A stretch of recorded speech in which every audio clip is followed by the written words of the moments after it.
Kita hidup di masa di mana hampir segala sesuatu terasa semakin mudah. Makanan bisa datang ke rumah hanya dengan beberapa sentuhan di layar. Barang yang kita butuhkan bisa tiba keesokan hari, bahkan dalam hitungan jam. Transportasi bisa dipanggil tanpa perlu berjalan ke pangkalan atau menunggu lama di pinggir jalan. Kemudahan ini terasa seperti kemajuan yang sangat alami. Teknologi berkembang, layanan menjadi lebih efisien, dan hidup terasa lebih praktis. Seolah dunia perlahan dirancang untuk menghilangkan gesekan kecil dalam kehidupan sehari-hari. Dari sudut pandang pengguna, pengalaman ini hampir selalu terasa positif. Kita bisa menghemat waktu, mengurangi kerepotan, dan mengatur aktivitas dengan lebih fleksibel. Tidak perlu keluar rumah saat hujan hanya untuk membeli makan malam. Tidak perlu menghabiskan waktu berkeliling toko untuk mencari satu barang kecil. Semua terasa berada dalam jangkauan tangan. Kemudahan menjadi sesuatu yang begitu normal hingga kita jarang mempertanyakannya.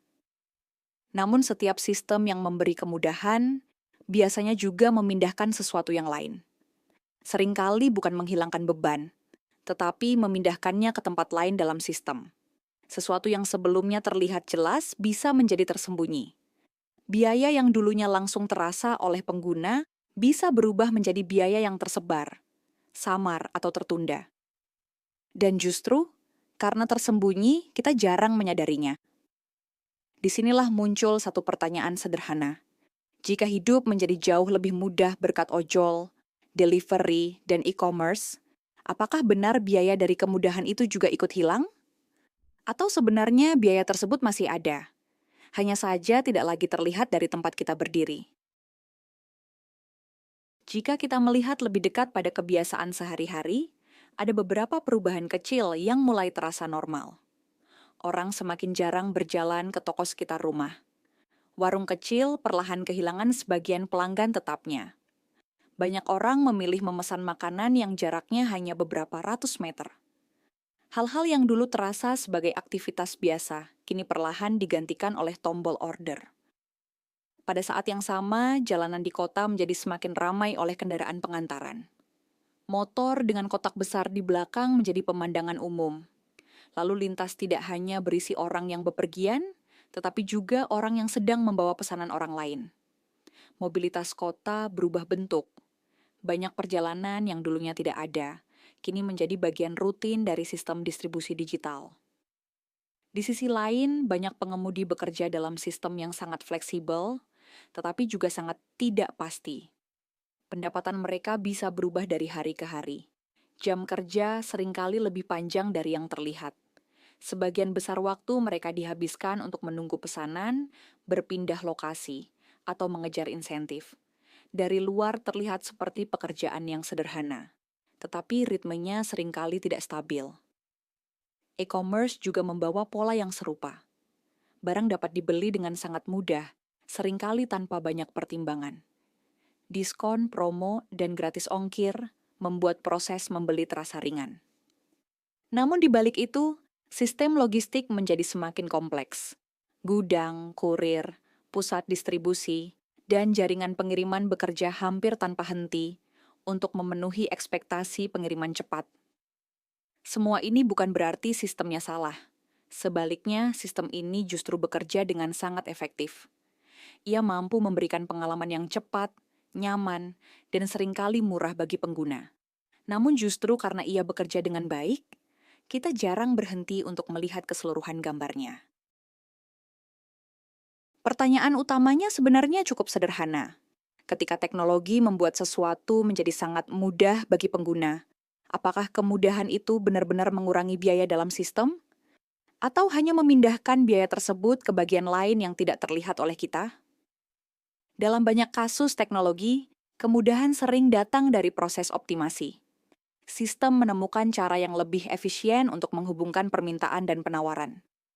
Namun efisiensi tidak selalu berarti biaya totalnya hilang. Seringkali biaya tersebut hanya dipecah, didistribusikan, atau disembunyikan dalam struktur yang lebih kompleks.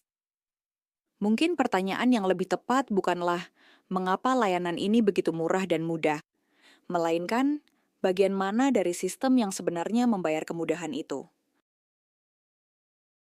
Di lapisan paling terlihat, kemudahan ini memang membawa banyak manfaat nyata. Orang yang sibuk bisa menghemat waktu. Masyarakat di kota besar bisa menghindari kemacetan atau perjalanan yang tidak perlu. Bisnis kecil bisa menjangkau pelanggan yang lebih luas melalui platform digital. Teknologi mempertemukan kebutuhan dan layanan dengan sangat cepat. Dari sudut pandang ekonomi, sistem ini terlihat seperti peningkatan efisiensi.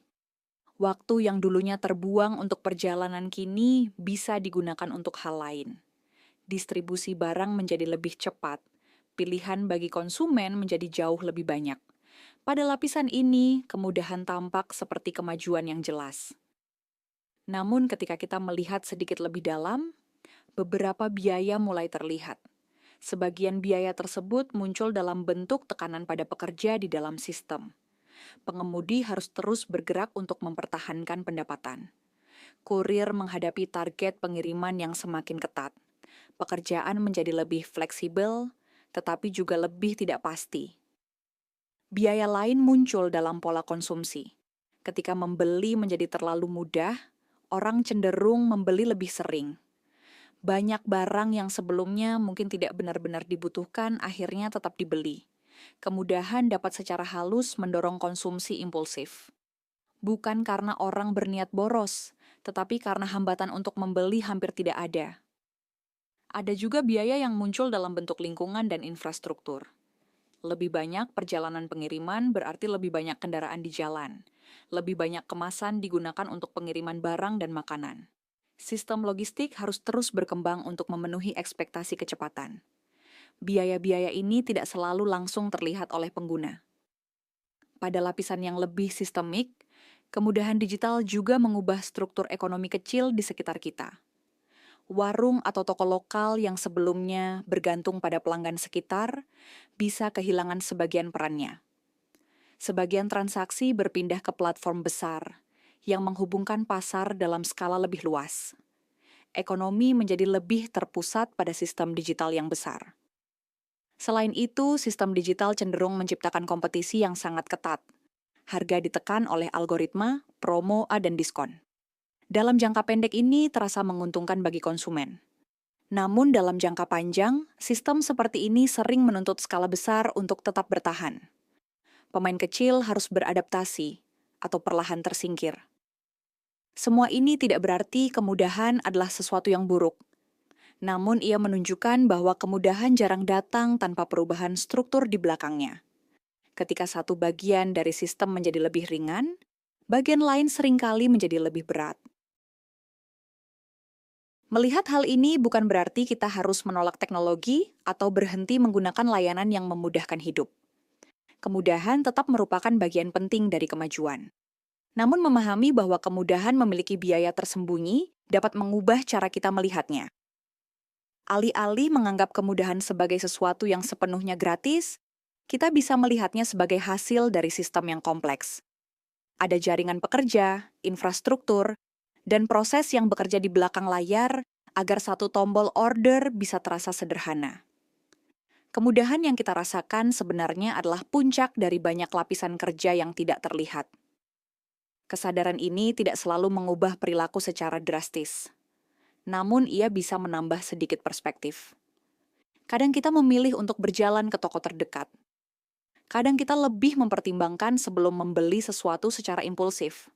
Kadang kita melihat layanan digital bukan hanya sebagai aplikasi, tetapi sebagai ekosistem yang melibatkan banyak orang. Teknologi sering digambarkan sebagai cara untuk membuat hidup manusia menjadi lebih mudah.